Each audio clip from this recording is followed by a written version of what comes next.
কিন্তু নেতানিয়াহু চাচ্ছে না যে একটা যুদ্ধবিরতি হোক, কোনো একটা সমঝোতা হোক ইরান আর আমেরিকার মধ্যে। কেউ কিন্তু ইরানকে একঘরে করছে না। কারণ তারা বুঝে গেছে যে ইরান একটা আঞ্চলিক ফ্যাক্টর, একটা আঞ্চলিক শক্তি। সৌদি আরবের সাথে যেই সামরিক চুক্তিটা করলো, তারপরে কিন্তু পাকিস্তানের মানে মানে অবস্থান এই অঞ্চলে অনেক উঁচুতে চলে গেছে। ভারত এখন ইসরায়েলের সাথে তার ঘনিষ্ঠতা আগে যে কোনো সময়ের চেয়ে অনেক বেশি।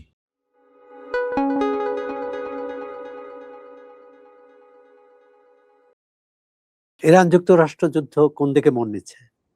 যুদ্ধবিরতি চলবে না স্থায়ী শান্তির দিকে যাবে? বিশ্ব এ নিয়ে অধীর অপেক্ষায় আছে, উদ্বেগেও আছে। এই উদ্বেগ কাটানোর পথ কি? এসব নিয়ে কথা বলবো বিবিসি বাংলার সাবেক প্রধান আন্তর্জাতিক বিশ্লেষক সাবির মোস্তফার সঙ্গে। সাবির মোস্তফা, আপনাকে স্বাগত। আপনাকে ধন্যবাদ সৌরভ ভাই, ধন্যবাদ। আর সর্বশেষ ইসরায়েলি প্রধানমন্ত্রী নেতানিয়াহু এবং মার্কিন প্রেসিডেন্ট ডোনাল্ড ট্রাম্পের যে টেলিফোন সংলাপ, সেটি আপনি খবরে দেখেছেন নিশ্চয়ই। আপনার মন্তব্য কি? আমরা খবরে যা দেখেছি যে ডোনাল্ড ট্রাম্প যে ভাষায় নেতানিয়াহুর সাথে কথা বলেছেন, তা দেখে বোঝা যাচ্ছে যে তিনি নেতানিয়াহুর উপর প্রচন্ড ক্ষিপ্ত এবং বিরক্ত। এবং এটার কারণ হচ্ছে যে ডোনাল্ড ট্রাম্প যখন বলছেন যে ইরানের সাথে একটা সমঝোতা, এক চুক্তি প্রায় হয়ে গেল বলে, যেটা আর কি বর্তমান যুদ্ধবিরতিকে আরো 60 দিন বৃদ্ধি করবে এবং এই 60 দিনের মধ্যে আরো জটিল বিষয় আলোচনা চলবে, ঠিক তখনই নেতানিয়াহু ঘোষণা করলেন যে ইসরায়েলি বাহিনী বৈরুতে হামলা আবার শুরু করবে। হামলা মানে বিমান হামলা। এবং বৈরুতের যেই দক্ষিণ উপশহর দাহিয়া, যেখানে আর কি অধিকাংশ বাসিন্দা হচ্ছে শিয়া এবং তারা হিজবুল্লাহ সমর্থক, সেই দাহিয়াকে লক্ষ্য করে তিনি আক্রমণ চালানোর নির্দেশ দিলেন। তখনই ইরান থেকে বলা হলো, যদি ইসরায়েল দাহিয়াতে আক্রমণ করে, বৈরুতে আক্রমণ করে, তাহলে আমেরিকার সাথে সকল আলোচনা বন্ধ হয়ে যাবে। এমনকি মধ্যস্থতাকারীদের ভিতর মাধ্যমে যেই আলোচনা চলছিল সেটাও তারা বন্ধ করে দিবে। কারণ ইসরায়েলের সাথে লেবাননের যুদ্ধবিরতি এই গোটা যুদ্ধবিরতির একটা অংশ। তখন ট্রাম্প বুঝতেই পারছেন যে নেতানিয়াহুর এই পদক্ষেপটা ছিল যাতে আমেরিকা আর ইরানের মধ্যে যে আলোচনা হচ্ছে সেটাকে বানচাল করারই একটা উদ্দেশ্য। সেজন্যই ডোনাল্ড ট্রাম্প প্রচন্ড ক্ষিপ্ত হয়ে তাকে এইটা থামানোর জন্য, বৈরুতে আক্রমণ না করার জন্য মূলত বলতে পারেন যে নির্দেশই দিয়ে ফেলেছেন, অনুরোধ না, এটা অনুরোধ ছিল না। এখনো পর্যন্ত মনে হচ্ছে নেতানিয়াহু সেই নির্দেশটা মানছেন এবং ডোনাল্ড ট্রাম্প এখন দাবি করছেন যে ইরানের সাথে তার আলোচনা এখন পূর্ণ গতিতে চলছে। যদিও এই ধরনের দাবি তিনি আগে করে থাকেন, কিন্তু মনে হচ্ছে তিনি চেষ্টা করছেন যাতে এই আলোচনাটা যাতে ভণ্ডুল না হয়ে যায়, কারণ বানচাল হয়ে গেলে তো পরবর্তী পদক্ষেপ কি থাকতে পারে? আবার যুদ্ধে ফেরা। ডোনাল্ড ট্রাম্প সেটা করতে চাচ্ছেন না, ইরানও সেটা করতে চাচ্ছে না। কিন্তু নেতানিয়াহু চাচ্ছে না যে একটা যুদ্ধবিরতি হোক, কোনো একটা সমঝোতা হোক ইরান আর আমেরিকার মধ্যে। সেই জন্য তিনি আপ্রাণ চেষ্টা করছেন যে লেবানন পরিস্থিতিটা যাতে খুবই উত্তপ্ত রেখে যাতে ইরানের উপর একটা চাপ সৃষ্টি করা, যাতে ইরান একটা কিছু করে বসে, যার ফলে আমেরিকাও ইরানের উপর পাল্টা হামলা করতে বাধ্য হবে। তো সেটাই নেতানিয়াহুর চেষ্টা এবং সেটার জন্যই ডোনাল্ড ট্রাম্প ক্ষেপে আছেন। এখন দেখা যাক যে কার অবস্থানটা শেষমেশ অটুট থাকে এবং কে এই বিষয়টাকে আয়ত্তে রাখতে পারেন। ডোনাল্ড ট্রাম্প কি এটি আন্তরিকভাবে এই যুদ্ধ শেষ করতে চান বলেই এ ধরনের হুমকি ধামকি দিচ্ছেন, না এটা অভিনয় তার? কারণ তাকে তো বিশ্বাস করা যায় না, প্রতিদিনই তার অবস্থান পরিবর্তন করেন। আপনার কি মনে হয়? হ্যাঁ, এটা তো ডোনাল্ড ট্রাম্পের একটা অভ্যাস। সকালে যেটা বলেন বিকালে সেটা পাল্টে দেন এবং রাতে সেটা আবার পাল্টান। তাহলে কিন্তু এই ধরনের ভাষা কোন আমেরিকান প্রেসিডেন্ট ইসরায়েলের প্রধানমন্ত্রীর সাথে ব্যবহার করেনি। যদি আমরা ধরে নেই যে যেটা সংবাদ মাধ্যমে এসছে সেটা সত্য এবং এটা সত্য না হওয়ার কোনো কারণ আমি দেখছি না। এখন অনেকে মনে করতে পারেন যে এই ধরনের কথা লিক করা হয়েছে, ফাঁস করা হয়েছে মিডিয়াতে, ইরানকে বোঝানোর জন্য যে আমেরিকা ইসরায়েলকে নিয়ন্ত্রণ করবে, ইসরায়েলের উপর চাপ সৃষ্টি করবে। কারণ অনেকে মনে করেন যে এই যুদ্ধটা আসলে ইসরায়েলের যুদ্ধ, আমেরিকা সেখানে অংশগ্রহণ করছে। আর আমেরিকানরা বলতে চায় যে না, আমরা ইসরায়েল দ্বারা পরিচালিত হচ্ছি না, আমরা নিজেদের কারণে, নিজেদের স্বার্থে নিজেদের নিরাপত্তার স্বার্থে ইরানের সাথে যুদ্ধ করছি। আপনি বলছিলেন যে ডোনাল্ড ট্রাম্প যুদ্ধ থেকে সরে আসতে চাইছেন।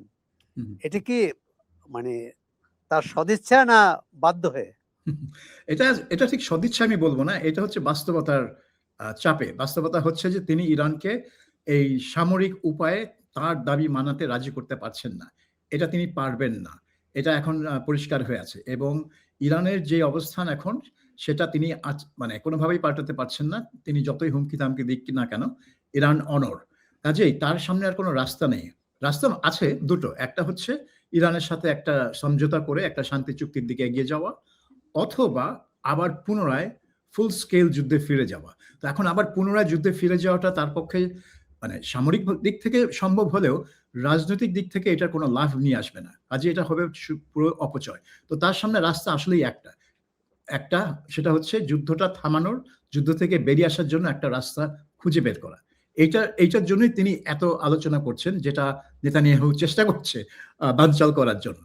সো এখন আমি বলব যে তিনি শান্তিকামী একজন নেতা বা সদিচ্ছায় এটা তার সদিচ্ছা সেটা না। আমি বলব এটা পরিস্থিতি, বাস্তবতা মেনে নিচ্ছেন তিনি যে এই যুদ্ধে তিনি জিততে পারবেন না। কাজেই একটা সম্মানের সাথে তাকে এখান থেকে বেরিয়ে আসতে হবে। সেই রাস্তায় তিনি খুঁজছেন এখন। ইরানের সাথে যুক্তরাষ্ট্রের যদি সত্যি, সত্যি স্থায়ী শান্তি প্রতিষ্ঠিত হয় বা চুক্তি হয়, আর সেক্ষেত্রে ইসরায়েল কি নিজেকে অনিরাপদ ভাববে? বা তার ইস নিরাপত্তার জন্য সুরক্ষা থাকবে কিনা ওই চুক্তিতে? থাকতে পারে কিনা? দেখুন ইসরায়েলের মূল লক্ষ্য হচ্ছে যে গোটা অঞ্চলে তার আধিপত্য প্রতিষ্ঠা করা। কারণ ইসরায়েল মনে করে যে তার আশেপাশে যেসব প্রতিবেশী আছে তারা সবাই চায় ইসরায়েলকে ধ্বংস করতে, রাষ্ট্র হিসেবে ধ্বংস করে দিতে। কাজেই তার প্রতিরক্ষা নীতি হচ্ছে যে আশেপাশে সব দেশের সাথে এক ধরনের আধিপত্য সৃষ্টি করা অথবা তাদের সাথে এমন একটা চুক্তি করা যে চুক্তির মাধ্যমে ওই দেশগুলো ইসরায়েলের বিরুদ্ধে কোনো কিছু করতে পারবে না। যেমন মিশরের সাথে চুক্তি আছে একটা শান্তি চুক্তি। জর্ডানের সাথে একটা চুক্তি আছে। এই ২ টা দেশ কিন্তু আর ইসরায়েলের সাথে আর কোনো সংঘর্ষে বা কোনো ধরনের সংঘাতে লিপ্ত হবে না। তাদের সামরিক বাহিনীকে মানে কি বলবো মানে নিউট্রালাইজ করে দেওয়া হয়েছে। আর যারা এক হুমকি দিতে পারত যেমন ধরুন সিরিয়া, সেই দেশটা ধ্বংস হয়ে গেছে। গাজায় হামাস ছিল, হামাসকে ধ্বংস করে দেওয়া হয়েছে। লেবাননে হিজবুল্লাহকে এখনো তারা ধ্বংস করতে পারে নাই। আর থাকে ইরান। ইরাক ছিল আরেকটা হুমকি, তাকেও ধ্বংস করে দেওয়া হয়েছে সামরিক দিক থেকে। মানে তার কোনো সামরিক শক্তি নেই। কাজেই কিন্তু এইসব কিন্তু ইসরায়েল আমেরিকা ছাড়া করতে পারবে না। ওই অঞ্চলে ইসরায়েলের আধিপত্য বজায় রাখতে হলে আমেরিকাকে সরাসরি প্রতিবার অংশগ্রহণ করতে হবে এবং আমেরিকা তাই করে আসছে। কাজেই আমেরিকা যদি ইরানের সাথে একটা চুক্তি করে, একটা শান্তি চুক্তি করে যেখানে আমেরিকা আর ইরানের উপর হুমকি হবে না বা ইরানকে কোনো হুমকি দিবে না বা কোনো আক্রমণ করবে না, তখন কিন্তু ইসরায়েলের পক্ষে একা ইরানের উপর বা ইরানের সাথে কোনো যুদ্ধে লিপ্ত হওয়া সম্ভব না। সো ইসরায়েল কিন্তু ওই দিক থেকে নিজেকে অনিরাপদ মনে করবেই। কারণ ইরান একটা হুমকি। এখন আমেরিকাকে মানে যেটা করতে হবে ইসরায়েলকে কনভিন্স করার জন্য যে ইরান আর ইসরায়েলের উপর হুমকি হয়ে থাকবে না। এই জিনিসটা আমেরিকা করতে চাইবে এবং সেই জন্যই এই পারমাণবিক দিকটা আমেরিকার জন্য এত গুরুত্বপূর্ণ, যাতে ইরানের হাতে কখনোই পারমাণবিক অস্ত্র না আসে। কারণ ওই অস্ত্র আসলেই ওটার একমাত্র লক্ষ্য হবে ইসরায়েল। কাজেই আমেরিকার আপ্রাণ চেষ্টা করবে যাতে ইরান কখনোই কোনো অবস্থাতেই পারমাণবিক অস্ত্র তৈরি করতে না পারে বা কোনো সংগ্রহ না করতে পারে। সেটা করতে পারলে সমঝোতার কথা শোনা যাচ্ছে তাতে তো পারমাণবিক বিষয়টা এখানে আসছেই না আর। না, এইটাই মানে হচ্ছে পারমাণবিক ব্যাপারটা হচ্ছে যে এখন যেই মেমোরান্ডাম অফ আন্ডারস্ট্যান্ডিং এর কথা বলা হচ্ছে সেখানে পারমাণবিক বিষয়টা থাকবে না। ইরান বলে দিয়েছে যে তারা এটা রাখবে না। কিন্তু ওইটার চুক্তি সই হওয়ার পর ৬০ দিন যে যুদ্ধবিরতি চলবে সেই ৬০ দিনের মধ্যে ওই পারমাণবিক বিষয়টা আলোচিত হবে। আমেরিকা ওইটা এনশিওর করতে চায়। কিন্তু ব্যাপারটা হচ্ছে কি ইরান কখনোই বলেনি যে তারা পারমাণবিক অস্ত্র তৈরি করবে। ইনফ্যাক্ট ইরান সবসময় বলে আসছে যে তারা পারমাণবিক অস্ত্র চায় না, তারা করবে না এবং তাদের প্রয়াত মানে প্রাক্তন যেই সর্বোচ্চ নেতা ছিলেন আয়াতুল্লাহ খামেনেই, তিনি একটা ফতোয়াও দিয়েছিলেন যে ইরানের জন্য এটা অন-ইসলামিক হবে, এটা ইরান পারমাণবিক অস্ত্র বানাবে না। তা সত্ত্বেও মানে ডোনাল্ড ট্রাম্প চাচ্ছেন একটা কমিটমেন্ট। কারণ ওই কমিটমেন্টটা দিলে তিনি তখন আমেরিকান জনগণকে বলবেন, এই দেখো এটা আমি অর্জন করেছি। এটা তার অর্জন হবে না, কারণ ইরান কখনোই বলেনি যে তারা পারমাণবিক অস্ত্র তৈরি করবে। কিন্তু ট্রাম্প চাচ্ছেন একটা কিছু, যেটা তিনি একটা বিজয় হিসেবে ঘোষণা করতে পারেন আমেরিকান জনগণের কাছে। বিবিসির খবরে বলা হচ্ছে ট্রাম্প চান যুদ্ধ থামুক, কিন্তু ইরান কোনো ছাড় দিতে রাজি নয়। তাহলে কি শেষমেশ চুক্তিটা হবে? যে অবস্থায় আছে যে ইরান ছাড় দিবে না, মানে হচ্ছে যে ইরান এখন মনে করে যে তারা যে অবস্থানে আছে সেখানে যুদ্ধে তারাই জয়ী হয়েছে, কাজেই যুদ্ধে জয়ী হয়ে তারা ছাড় দিবে কেন? কিন্তু আপনি যখন দর কষাকষি করবেন, নেগোশিয়েট করবেন, তখন তো আপনাকে কিছু ছাড় দিতেই হবে। আর তাছাড়া যদি না দেন তাহলে আপনার নেগোসিয়েশন করবেন কি দিয়ে? দর কষাকষিতে দুই পক্ষকেই ছাড় দিতে হয় যখন আপনি টেবিলে বসবেন। সো ইরান যখন টেবিলে বসতে রাজি হয়েছে দর কষাকষির জন্য, তখন কিছুটা ছাড় তাকে দিতেই হবে। কিন্তু কোথায় ছাড়টা দিবে, কতটুকু দিবে, এবং এটাকে আমেরিকা মানে যথেষ্ট মনে করবে কিনা, সেটাই এখন সমস্যা। কিন্তু ইরানকে কিছুটা হলেও ছাড় দিতে হবে, না হলে তো এখানে কোনো চুক্তি হবে না। আর যদি চুক্তি না হয় এবং আনুষ্ঠানিকভাবে যদি শান্তি না আসে, তাহলে কিন্তু ইরানের জন্য এটা ভালো হবে না। ইরানের জন্য বিপদ সেটা। ইরানের জন্য বিপদ, কারণ আমেরিকা কিন্তু ছোটখাটো হামলা চালিয়েই যেতে থাকতে পারে। এই আজকে একটা মানে জাহাজ দখল করলো, কালকে একটা বিমানবন্দরে হামলা করলো। এই ধরনের ছোটখাটো হামলা করেই যেতে পারে, যার বিপরীতে ইরানকেও একটা উত্তর জবাব সবসময় দিতে হবে। কারণ ইরান জবাব না দিয়ে থাকতে পারবে না, এবং ইরানের নীতি হচ্ছে যে আমার উপর হামলা আসলেই আমি জবাব দেবই। যেমন ধরুন এই গত সপ্তাহ দুয়েকে কিন্তু আমেরিকা বেশ কয়েকটা হামলা চালিয়েছে ইরানে, এবং প্রতিটার উত্তরে ইরান কুয়েতে আমেরিকান ঘাঁটিতে হামলা চালিয়েছে, এবং সেখানে বেশ ক্ষয়ক্ষতিও হয়েছে, আহত হওয়ার মানে খবর এসছে। কেউ নিহত হওয়ার খবর আসেনি, কিন্তু সেই খবর হয়তো আমরা পরে পাবো। সো ইরান কিন্তু কখনো ছেড়ে দেয় না, এবং আমেরিকা সেটা জানে। আমেরিকা জানে যে ইরান কখনো ছেড়ে দেবে না। ইরান যখন বলে যে আমরা জবাব দিব, ইরান জবাব দেবেই। কাজে এই লো লেভেল একটা মানে গলি মিসাইল বোমা ছোড়াছুড়ি চলতেই থাকবে, কিন্তু সেটা ইরানকে স্থিতিশীল করবে না। ইরানের যে ক্ষয়ক্ষতি হয়েছে, মানে $270 বিলিয়ন ক্ষয়ক্ষতি তাদের হিসেব অনুযায়ী, সেই ক্ষয়ক্ষতি কিভাবে তারা পুষিয়ে উঠবে, এই পুনর্গঠনটা তারা কিভাবে করবে যদি শান্তি চুক্তি না হয়? কারণ শান্তি চুক্তির সাথে অনেক কিছু জড়িত আছে। তাদের উপর যে অর্থনৈতিক নিষেধাজ্ঞা, সেটা শিথিল করার ব্যাপার আছে। শান্তি চুক্তি না হলে কিন্তু সেটা শিথিল হবে না। ইরান শান্তি চুক্তি হলে অর্থনৈতিক নিষেধাজ্ঞাটা প্রত্যাহার করা হতে পারে বলে হ্যাঁ, মনে করেন? এটা হবে মানে যেকোনো চুক্তির একটা অংশ।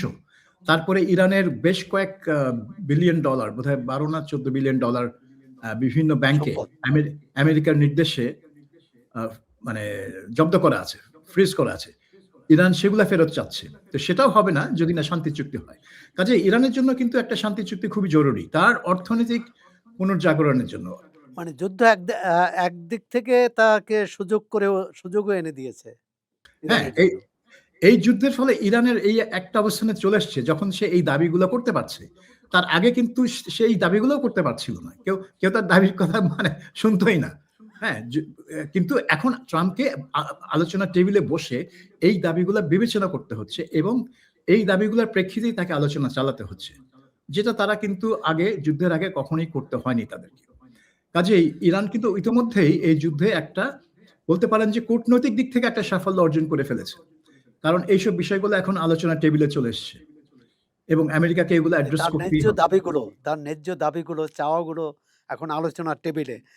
আর সত্যি যুক্তরাষ্ট্রের সাথে ইরানের যদি স্থায়ী শান্তি চুক্তি হয়, তাহলে মধ্যপ্রাচ্যের অন্যান্য দেশের সাথে ইরানের সম্পর্কটা কেমন হবে? নতুন মেরুকরণ হবে? না যেভাবে আছে এরকম একটা অসন্তোষ অবস্থায় চলবে? হ্যাঁ, এখানে সবচেয়ে গুরুত্বপূর্ণ হচ্ছে এই পারস্য উপসাগরের যে দেশগুলো, সৌদি আরব, আরব আমিরাত, কাতার, বাহরাইন, কুয়েত। এই দেশগুলোতে সবগুলোতেই আমেরিকান ঘাঁটি ছিল। এই যে ঘাঁটিগুলো থেকে মানে ঘাঁটিগুলোর উদ্দেশ্য ছিল ইরানের উপর নজরদারি করা এবং ইরানের হামলায় সহায়তা করা। কাজেই ইরান চাইবে যে এইসব ঘাঁটিগুলো যেন না থাকে। হয়তো সৌদি ঘাঁটিগুলো থাকবে, কারণ সৌদি আরবের মানে ঘাঁটিগুলো হয়তো থাকবেই, কিন্তু অন্যান্য যে দেশগুলো আছে পারস্য উপসাগরে, সেখানে আমেরিকান ঘাঁটির 20টি ঘাঁটি ইরান মানে যথেষ্ট ক্ষতি সাধন করেছে এই প্রথম দফা যুদ্ধে, প্রথম যে 40 দিনের যুদ্ধ হয়েছিল। কাজেই সেই ঘাঁটিগুলোতে আবার আমেরিকা ফিরে আসুক, ইরান সেটা চাইবে না। এখন আমেরিকানরা যদি ফিরে না আসে, তাহলে ওই দেশগুলোকে ইরানের সাথে একটা নতুন সম্পর্ক গড়ে তুলতে হবে। মানে একটা আঞ্চলিক নিরাপত্তা নিশ্চিত করার জন্য একটা নতুন সম্পর্ক গড়ে তুলতে হবে ইরানের সাথে এই আরব দেশগুলোর। এখন সেটা কতটা মানে মানে সহজ হবে সেটা অন্য ব্যাপার। কারণ বিশেষ করে আরব আমিরাত একদমই ইরানের সাথে কোনো সম্পর্ক করতে চায় না। তারা মানে তাদের মিত্রতা হচ্ছে ইসরায়েলের সাথে, এবং আমিরাত এই আমেরিকার এই যুদ্ধে কিন্তু সরাসরি অংশ নিয়েছে। এটা অনেক পরে জানা গেল যে এই যত আক্রমণ হয়েছে ইরানের উপর প্রথম দিকে, তার বেশ কিছু আক্রমণে আমিরাতের বিমান বাহিনী অংশ নিয়েছিল। কাজেই আমিরাতের সাথে সম্পর্কটা মানে রিপেয়ার করা ইরানের জন্য সবচেয়ে কঠিন হবে। কাতার, বাহরাইন অত মানে সহজ হবে বলছি না, কিন্তু অত কঠিন হবে না। কিন্তু আমিরাত এবং কুয়েতের উপর তো এখনো হামলা চালিয়ে যাচ্ছে ইরান, কিন্তু অন্যদিকে অন্য দেশগুলোর উপর হামলা করছে না। আর ইরাকের সাথে সম্পর্কটা ভালোই। কিন্তু ইরান তো নিজের শক্তি দেখাতে পারলো যুক্তরাষ্ট্রকে যখন সে সামাল দিল, তখন আরব দেশগুলোকেও তো বুঝতে হবে যে ইরানের সাথে লেগে লাভ নেই, ইরানের সাথে যুদ্ধ করে তারা জয়ী হতে পারবে না। হ্যাঁ, এই কথাটা এইসব দেশগুলো জানতো, সেই জন্য তারা আমেরিকার ঘাঁটি ওখানে রাখতে মানে রাজি হয়েছিল যে আমেরিকা তাদেরকে নিরাপত্তা দিবে। কিন্তু এখন তারা দেখছে যে আমেরিকা নিরাপত্তা দেবে ঠিক আছে, কিন্তু ইরান মানে ভৌগোলিক কারণে ইরান ওখানে থেকেই যাবে, ইরান ওখান থেকে কোথাও যাচ্ছে না। কিন্তু আমেরিকা তো ওই অঞ্চলের দেশ না, আমেরিকা তো বাইরে থেকে এসছে। কাজেই আমেরিকার উপর কতটা নির্ভর করবে তারা, সেটা এখন নিজেদেরকে তারা প্রশ্ন করতে হবে যে আমেরিকা মানে কতদিন তারা আমেরিকার উপর নির্ভর করবে। কিন্তু নিজেদের মানে তাদের সেই ক্ষমতা নেই যে ইরানের সাথে টেক্কা দেওয়া। কারণ তাদের জনসংখ্যা দেখুন বা অন্যান্য যা কিছু দেখুন, তাদের অর্থনীতির যেই মডেল, সেই মডেলে কিন্তু এই ধরনের সংঘাত তাদের জন্য একেবারে মানে আত্মঘাতী, অলমোস্ট আত্মঘাতী বলতে হবে। কাজেই তাদের ইরানের সাথে একটা সমঝোতায় আসতে হবেই, বিশেষ করে আঞ্চলিক নিরাপত্তা নিয়ে। এবং সেখানে ইরানের দাবি করবে যে তোমরা এখানে আমেরিকা এবং ইসরায়েলকে কোনো জায়গা দিতে পারবে না। এই কথাটা কে মানবে? আমিরাত মানে মানতে রাজি হবে না, অন্যরা মানলেও মানতে পারে। সৌদি আরব কিছুটা মানবে, কারণ সৌদি আরব মানে ইসরায়েলের সাথে তেমন সেই সম্পর্ক নেই তাদের। তারা সম্পর্ক করেছে পাকিস্তানের সাথে, একটা সামরিক সম্পর্ক, কিন্তু ইসরায়েলের সাথে না। কিন্তু সংযুক্ত আরব আমিরাতের সম্পর্ক খুবই গভীর ইসরায়েলের সাথে সামরিক দিক থেকেও।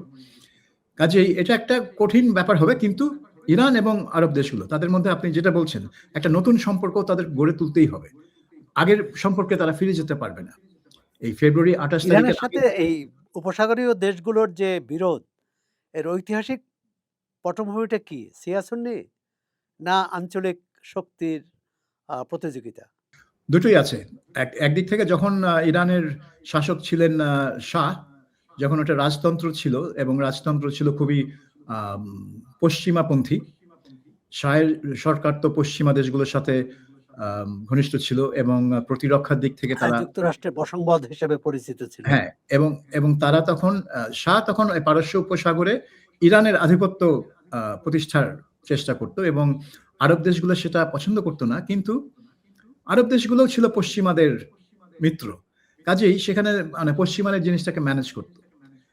কিন্তু ইসলামী বিপ্লবের পরে যেটা হলো, সেখানে মানে ইরানের যেই মানে ভূ রাজনৈতিক অবস্থান, সেটার সাথে যোগ হলো ধর্ম। কারণ এটা ইসলামী বিপ্লবটা ছিল একটা শিয়া বিপ্লব, এবং তারা আরব রাজতন্ত্রগুলোকে একটা মানে রাজতন্ত্রের প্রতি একটা হুমকি হয়ে দাঁড়ায়। কারণ ইরানের মানে একটা আশঙ্কা ছিল আরবদের মধ্যে যে ইরান তার বিপ্লব রপ্তানি করবে আরব দেশগুলোতে, এবং করে রাজতন্ত্রকে উৎখাত করে কিছুটা তো করেছেও রাষ্ট্রীয়ভাবে না পারলেও, যেমন লেবাননে, সিরিয়ায়, ইরাকে। কিন্তু সেটা করেছে মূলত আপনার ইসরায়েলের বিরুদ্ধে। ধরুন বাহরাইন বা অন্যান্য দেশে কিন্তু তারা কোনো মিলিশিয়া বা সৌদি আরব কোনো মিলিশিয়ার তারা সাপোর্ট করেনি, কিন্তু তারা মানে আদর্শগত দিক থেকে তাদের আহ্বান ছিল রাজতন্ত্রকে উৎখাত করে সেখানে ইসলামী প্রজাতন্ত্র প্রতিষ্ঠা করার জন্য। সো সেই জন্য কিন্তু আপনি দেখুন 1980 সালে যখন ইরান হামলা করলো, সেই হামলায় কিন্তু পূর্ণ সমর্থন দিয়েছে সৌদি আরব, কুয়েত, আমিরাত এরা। কারণ তারা চেয়েছে যে সব দেশ, এবং যুক্তরাষ্ট্র সমর্থন দিয়েছে ইরাককে। কারণ তারা চেয়েছে যে যদি এই যুদ্ধের মাধ্যমে এই ইসলামী সরকারকে শেষ করে দেওয়া যায় শুরুতেই, কিন্তু সেটা সম্ভব হয়নি কারণ ইরান ঘুরে দাঁড়িয়েছিল এবং ৮ বছর যুদ্ধের পর মানে বলতে পারেন যে ইরানই যুদ্ধটা জয়ী হয়েছে, ইরানই জয়ী হয়েছে এবং একটা চুক্তি হয়েছে, মানে সাদ্দাম হোসেনই সেখানে চুক্তি করতে বাধ্য হয়েছে এক ধরনের। জয়ী হয়েছে মানে কি, দুইটা দেশে কিন্তু আর যুদ্ধ করতে পারছিল না। তারা বাস্তবতা স্বীকার করে নিল যে কেউ যুদ্ধে জিততে পারবে না। কিন্তু ইরাকের যে উদ্দেশ্য ছিল সেটা তো সে হাসিল করতে পারেনি। সেদিক থেকে ইরাক ব্যর্থ হয়েছে, আর ইরান সফল হয়েছে কারণ তার কাজ ছিল ইরাককে মানে থামিয়ে দেওয়া, মোকাবেলা করা, প্রতিরোধ করা এবং থামিয়ে দেওয়া, এবং সেটা তারা করতে পেরেছে। এরই মধ্যে দেখলাম যে জাপানি প্রধানমন্ত্রী সানায়ে তাকাহাশি ইরানের প্রেসিডেন্টকে টেলিফোন করেছেন এবং হরমুজ প্রণালী মূলত, এর আগে ইরানের প্রতিনিধি দল চীনে গিয়েছেন, মস্কো গিয়েছে, মানে এক ধরনের ইরান এই যুদ্ধের মধ্য দিয়ে ভূ রাজনৈতিক কূটনীতিকেও সামনে এগিয়ে এনেছে। আপনি কি মনে করেন? হ্যাঁ, এটা আমেরিকার কিন্তু অনেক আলোচক, কমেন্টেটর, বিশ্লেষক তারা বলছেন যে আমেরিকার একটা উদ্দেশ্য ছিল যে মানে ইচ্ছা ছিল যে ইরানের এই ইসলামী সরকারকে অবৈধভাবে ট্রিট করা, যে তারা লেজিটিমেট না, তাদের সাথে কোনো লেনদেন হবে না, তারা হচ্ছে তাদেরকে এক ঘরে করে দেওয়ার একটা নীতি আমেরিকার ছিল। কিন্তু এখন দেখেন অন্যান্য দেশ কিন্তু ইরানের সাথে, এমনকি জাপানের মতো দেশ, আর জাপানের এই প্রধানমন্ত্রী হচ্ছে কিন্তু বেশ একটা ডানপন্থী এবং মানে ট্রাম্পের সমর্থক এই বর্তমান প্রধানমন্ত্রী। তিনিও ইরানের এই সরকারের সাথেই আলোচনা করছেন। কেউ কিন্তু ইরানকে এক ঘরে করছে না, কারণ তারা বুঝে গেছে যে ইরান একটা আঞ্চলিক ফ্যাক্টর, একটা আঞ্চলিক শক্তি, এবং তাকে এইভাবে মানে তাকে নির্মূল করার কোনো প্রচেষ্টাই সফল হবে না। কাজেই সবাই ইরানের সাথে এখন আলোচনা করছে, এবং হরমুজ প্রণালী নিয়ে আলোচনা করার অর্থই হচ্ছে যে ইরান যেটা বলছে যে হরমুজ প্রণালী হচ্ছে আমার সার্বভৌমত্বের আওতায়, সেটাই প্রমাণিত হচ্ছে, কারণ তারা হরমুজ প্রণালী নিয়ে ইরানের সাথে আলোচনা করছে, অন্য কারোর সাথে আলোচনা করছে না। কাজে এটা ইরানের একটা বড় কূটনৈতিক সাফল্য, হ্যাঁ, বলতেই হবে। শান্তি আলোচনার প্রথম দিকে তো পাকিস্তানের উদ্যোগী ভূমিকা ছিল, অতি সম্প্রতি পাকিস্তানের কথাবার্তা শোনা যাচ্ছে না। এটি কি আরো ২-৩টি দেশ যুক্ত হওয়ার কারণে, না মানে পাকিস্তান একটু পিছিয়ে পড়লো? না, পাকিস্তান পিছিয়ে পড়েনি, কারণ এই দুদিন আগেও আমরা দেখলাম যে পাকিস্তানের সেনাবাহিনীর প্রধান ফিল্ড মার্শাল আসিম মুনির তিনি তেহরানে গিয়ে মানে দেখা করলেন ইয়ের সাথে, ইরানের পররাষ্ট্রমন্ত্রী আরাকচির সাথে। কিন্তু একই সাথে এখন কাতারও একটা বড় ভূমিকা পালন করছে। কাতারের মানে ভালো যোগাযোগ আছে ওয়াশিংটনের সাথে, এবং কাতার এই মানে যুদ্ধ শুরুর পর থেকেই ইরানের সাথে এক ধরনের সমঝোতা বোধহয় এসে গেছে তারা, যে তারা ইরানকে আর শত্রু হিসেবে গণ্য করবে না। সো ইরানও চাচ্ছে যে কাতারের মানে ভূমিকাটা তারা নাকচ করে দিচ্ছে না। কাজেই শুধু এখন আর শুধু পাকিস্তান এই খেলায় নেই, এখানে কাতারও সংযুক্ত হয়েছে। তবে পাকিস্তান এখনো খুব মানে আমেরিকার জন্য একটা মানে গুরুত্বপূর্ণ ভরসাস্থল, আমেরিকার জন্য ভরসাস্থল, যে পাকিস্তানকে বিশ্বাস করে। তুরস্কের অবস্থানটা কি? না, তুরস্ক তো চেষ্টা করেছিল একটা মধ্যস্থতার ভূমিকা নিতে, কিন্তু সেটা হয়নি, কারণ আমেরিকানরা তুরস্ককে মানে পুরোপুরি মানে তাদের উপর পুরোপুরি আস্থা রাখে না। তারা যেটা এই পাকিস্তানের শাহবাজ শরীফ এন্ড নাসিম মুনিরের উপর যে আস্থা ডোনাল্ড ট্রাম্পের আছে, তুরস্কের প্রেসিডেন্ট বা তুর্কিয়ার প্রেসিডেন্ট এরদোয়ানের উপর আমেরিকানদের সেরকম আস্থা নেই। কাজেই তুরস্ক বা তুর্কিয়া সেই রকম ভূমিকা এখনো রাখতে পারছে না। তবে এক পর্যায়ে গিয়ে হয়তো তাদের একটা ভূমিকা থাকতে পারে, কারণ তারাও মধ্যপ্রাচ্যে একটা মানে খেলোয়াড়, একটা প্লেয়ার। যদিও পাকিস্তানের মতো অত বড় প্লেয়ার না, কারণ পাকিস্তান সৌদি আরবের সাথে যেই সামরিক চুক্তিটা করলো, তারপরে কিন্তু পাকিস্তানের মানে মানে অবস্থান এই অঞ্চলে অনেক উঁচুতে চলে গেছে। তুর্কিয়া কিন্তু এখনো সেই অবস্থানে নেই। তারা সিরিয়াতে খুব ডমিন্যান্ট, সিরিয়াতে একটা বড় ভূমিকা পালন করে, ইরাকে একটা বড় ভূমিকা পালন করে, কিন্তু উপসাগরে না। উপসাগরে কাতারের সাথে তাদের ভালো সম্পর্ক। আমরা তো দেখে আসছি যে উপসাগরীয় দেশগুলোর সাথে ভারতের সম্পর্কটা অনেক দিন ধরেই খুব শক্ত ছিল। আর সেখানে কোনো টানাপোড়েন পড়েছে এই পাকিস্তানের সঙ্গে সৌদি আরবের সামরিক আ সহায়তা চুক্তির পর? না, ওখানে সেই ধরনের টানাপোড়েন পড়েনি। কারণ মানে সৌদি আরব, জর্ডান এসব দেশে তো পাকিস্তানের সামরিক সহযোগিতা অনেক দিন ধরেই আছে। সেই ৬০ এর দশক থেকে পাকিস্তান সেনাবাহিনী এবং বিমান বাহিনী সৌদি আরব এবং জর্ডান এবং মানে উপসাগরীয় দেশগুলোতেও তারা মানে অবস্থান নিয়েছে এবং তাদেরকে সহায়তা করার জন্য অনেক কাজ করেছে। সৌদি আরবের সাথে যে চুক্তি হলো সেটা একটা আনুষ্ঠানিকভাবে ওই সহযোগিতাটাকে একটা আনুষ্ঠানিক রূপ দিয়ে ওটাকে আরেকটু উঁচু লেভেলে নিয়ে গেছে। কিন্তু ভূ রাজনীতিতে ভারতের যে একটা কি বলবো যে একটা শক্ত এবং একটা সম্মানজনক অবস্থান ছিল, বর্তমান প্রধানমন্ত্রী নরেন্দ্র মোদী এর পররাষ্ট্র নীতি কি সেটাকে অনেকটা ধাক্কা দিয়েছে বা অনেকটা প্রশ্নের মুখে ফেলেছে? ধাক্কা দিয়েছে ইন দ্য সেন্স যে ভারত এখন ইসরায়েলের সাথে তার ঘনিষ্ঠতা আগের যেকোনো সময়ের চেয়ে অনেক বেশি। এবং সেই কারণে মানে ইসরায়েল এবং আমেরিকা যখন ইরানের উপর হামলা করল, ভারত কিন্তু সেটা নিন্দা জানায়নি। এমনকি অনেকে এক্সপেক্ট করেছিল যে নরেন্দ্র মোদী একটা নিন্দা জানাবে, কিন্তু সেটা সে করেনি। বরঞ্চ আক্রমণটা আসে নরেন্দ্র মোদী তেল আভিভ গিয়েছিলেন, ইসরায়েল সফর করলেন। ইসরায়েল সফরের পর একদিন পরেই এই হামলাটা শুরু হয়। কাজেই সেটাকে অনেকে মনে করছেন যে হয়তো নরেন্দ্র মোদীকে আগে থেকেই জানানো হয়েছিল যে হামলাটা হবে। তো সেটা হয়েছিল কিনা কেউ জানে না। কিন্তু নিন্দা তো বাংলাদেশও জানায়নি। নিন্দা বাংলাদেশ জানায়নি এটা নিয়ে তো অনেক কথা হয়েছে। কারণ কিন্তু ভারত আর বাংলাদেশের মধ্যে তো পার্থক্য আছে। বাংলাদেশ মানে আরব দেশগুলোর সাথে ভারতের যে সম্পর্ক, আপনি যেটা ঠিক বলেছেন যে অনেক দিনের, দীর্ঘদিনের খুব ঘনিষ্ঠ সম্পর্ক। এবং উপসাগরে কিন্তু যেসব বিদেশী ওখানে কাজ করে তাদের মধ্যে কিন্তু পাকিস্তানি নয়, ভারতীয়দের সংখ্যা সবচেয়ে বেশি। আপনার আমিরাত বলেন, কাতার বলেন, সৌদি বলেন, সংখ্যা, শক্তি, সামর্থ্য সবটাই বেশি। হ্যাঁ, সেখানে ভারতীয়দের সংখ্যা সবচেয়ে বেশি এবং ব্যবসা-বাণিজ্য, বিশেষ করে আমিরাতের সাথে ভারতের সম্পর্কটা সবচেয়ে মানে শক্ত এখন। কিছুদিন আগেও আপনার আমিরাতের প্রেসিডেন্ট ভারত সফর করে গেছেন। কিন্তু সমস্যা হচ্ছে যে ভারত এখন ইসরায়েলের একটা মিত্র।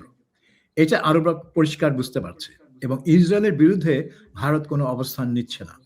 এমনকি ফিলিস্তিনি ইস্যুতেও, যেটা একসময় যখন ধরুন আপনার নেহেরু থেকে শুরু করে ইন্দিরা গান্ধী এবং পরবর্তী প্রধানমন্ত্রী রাজীব গান্ধী, এমনকি মনমোহন সিং পর্যন্ত, মানে সবাই একটা ফিলিস্তিন ইস্যুতে মানে একটা শক্ত এবং নীতিগত অবস্থান বজায় রেখেছিলেন। কিন্তু নেতানিয়াহু ভারতকে এতই ইসরায়েলের কাছে নিয়ে গেছে যে সেই ফিলিস্তিনের উপর নরেন্দ্র মোদী অবস্থানের কোনো মানে কোনো অবশিষ্ট আর রইল না। যাই হোক, আমরা চাই যে ইরান ও যুক্তরাষ্ট্রের মধ্যে যে এই যুদ্ধ অবস্থা এটা দ্রুতই শেষ হবে এবং বিশ্বে, অন্তত এই অঞ্চলে, একটা শান্তির আবহ তৈরি হবে। কেননা মধ্যপ্রাচ্যের শান্তির উপর নির্ভর করছে এই অঞ্চলের বাংলাদেশ সহ মানে অন্তত জ্বালানি আমদানি নির্ভর দেশগুলোর অর্থনীতি, তার ব্যবসা বাণিজ্য এবং সার্বিক সমৃদ্ধি। তো যুদ্ধের অবসান ঘটুক। সাবির মোস্তফা, চর্চাকে সময় দেওয়ার জন্য আপনাকে ধন্যবাদ, শুভেচ্ছা। আপনাকেও ধন্যবাদ।